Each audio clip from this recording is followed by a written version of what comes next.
시청자 여러분들에게 새로운 목소리로 대한민국의 최신 군사 정보를 신속하게 전달해드립니다. 최근 미국의 록히드 마틴 통합부서 제임스 타이클레 회장은 미국에서 1년마다 열리는 국제 항공기 동향 인터뷰에서 대한민국이라는 나라가 록히드 마틴의 기술적 지원 없이 독단적으로 KF-21 전투기 개발을 성공하려는 사실에 대하여 다소 부정적으로 평가했고, 특히 타이의 다국가 해외 수출 프로젝트를 보며 불편한 기색을 숨기지 못했습니다. 오죽하면 제임스 타이클레 회장은 한국 공군에게 직접 KF-21 전투기 대신 F-35 전투기를 추가로 도입하는 게 공정하다며 매우 다급한 마음을 보였는데요. 그도 그럴 것이 과거 한국은 일본과 함께 미국산 전투기를 구매하는 최대 고객 중 하나였기 때문입니다. 불과 10년 전만 해도 대한민국이 F-16 전투기는 물론 F-35 전투기까지 다양한 미국산 전투기를 대량으로 구입한 이력이 있는데요. 1년에 10조 원 가까이가 미국산 무기 도입에 사용된 적도 있었습니다.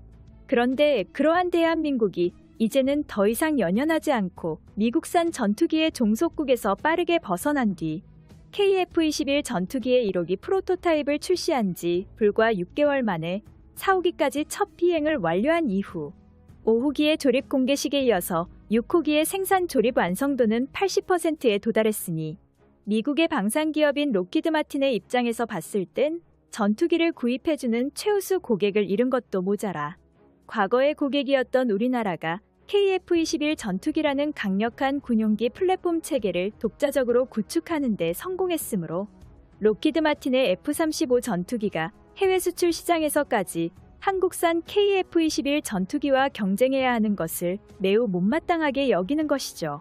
이처럼 한국의 전투기 개발사는 시제기 공개가 끝난 지 무려 7개월 만에 랜딩 기어를 접고 애프터버너 이륙을 진행해 고고도 초음속 비행까지 성공하는 놀라움을 전 세계에 보여줬으며 KF-21 4호기 실물이 비행하는 모습을 보자 폴란드와 사우디아라비아를 더욱 만족스럽게 만들었고, 폴란드와 사우디 정부 측이 자발적으로 도입 협상 계약까지 요청하는 모습을 직접 일궈냈습니다.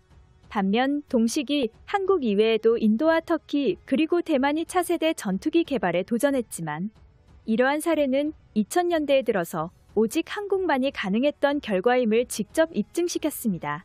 이 사실에 대해 록히드 마틴의 제임스 타이클레 회장은 큰 실책이라며 미국 방산기업들의 오판을 인정했는데요. 과거 4대 핵심 기술을 한국에게 이전하지 않은 결과 오히려 한국은 4대 핵심 기술을 자력으로 개발해버렸고 록히드 마틴의 한국 영향력은 더욱 미미해져 버리는 결과를 낳고 말았습니다. 반면 미국과는 다르게 국내의 몇몇 기자들과 관련인들은 왜 성공하지 못할지도 모르는 국산 전투기를 만들려고 하냐며 미국에서 전투기를 사서 쓰면 절반에 가까운 비용밖에 들지 않는다고 KF-21 전투기 개발을 반대한 전적이 있습니다. 하지만 그들의 예상과는 달리 미국은 F-35 전투기 판매 가격을 대폭 인상시켰으며 록히드 마틴제 전투기를 사면 4대 핵심 기술을 준다고 했지만 결국 주지 않았다는 사실을 명심해야만 합니다.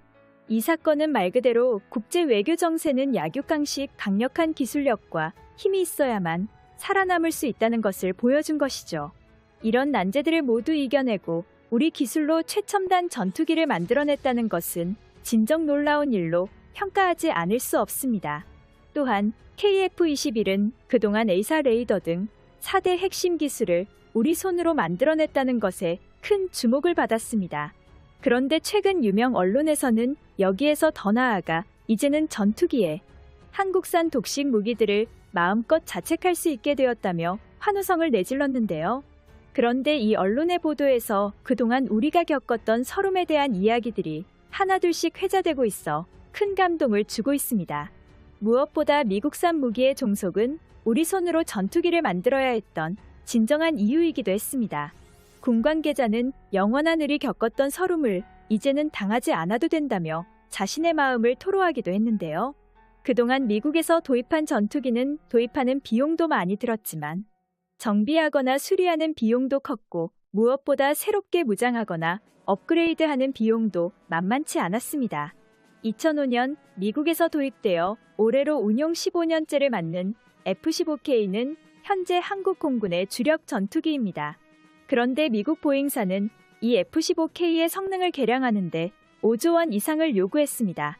그러자 이렇게 막대한 비용을 지불하느니 KF-21 전투기를 추가로 생산하자는 의견까지 나오기 시작했죠. 최소 10수년 이상을 운용하다가 전투기 성능에 개량하는 것이 일반적인데 몇 번 날지도 않고 이렇게 성능 개량 계획이 나온 것은 쉽게 이해할 수 없는 것이었습니다.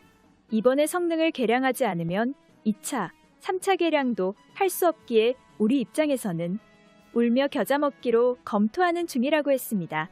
이러한 서름은 과거에도 있었습니다.